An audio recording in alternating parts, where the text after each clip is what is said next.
বন্ধুরা, IPL 2025-এ KKR বনাম RCB match ছিল দারুণ রোমাঞ্চকর, কিন্তু কেকেআর এই ম্যাচে বড় ব্যবধানে হেরে গেল। তাহলে আসল কারণ কি? কেন হারলো কেকেআর? এই ভিডিওতে আমরা বিশ্লেষণ করব কেকেআর এর 5টি বড় ভুল যা তাদের হারিয়ে দিল। আপনার কি মনে হয় কেকেআর এই ম্যাচে জিততে পারতো? কমেন্টে জানান। আর যদি আরসিবি এই দুর্দান্ত পারফরমেন্স ভালো লেগে থাকে তাহলে ভিডিওটি লাইক করুন এবং চ্যানেলটি সাবস্ক্রাইব করুন। হারের 1 নম্বর কারণ হচ্ছে কেকেআর এর ব্যাটিং ব্যর্থতা।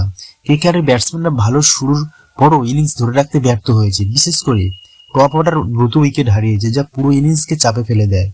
সুনীল নারায়ণ 44 এবং রাহানে ভালো শুরু করলেও মিডল অর্ডার ব্যর্থ হয়। শেষের 5 ওভার কেকেআর মাত্র 35 রান তোলে এবং গুরুত্বপূর্ণ উইকেট হারায়। 2 নম্বর কারণ আরসিবির ওপেনারদের বিধ্বংসী ব্যাটিং।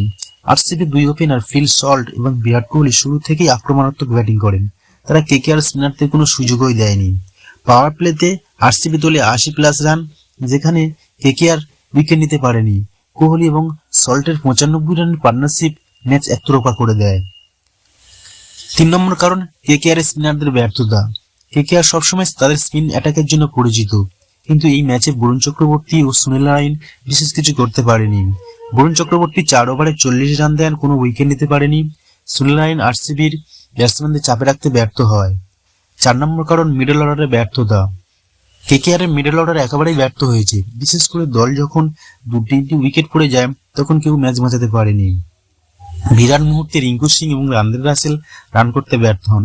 একাধিক উইকেট দ্রুত হারানোর কারণে শেষের দিকে রান তোলা কঠিন হয়ে যায়।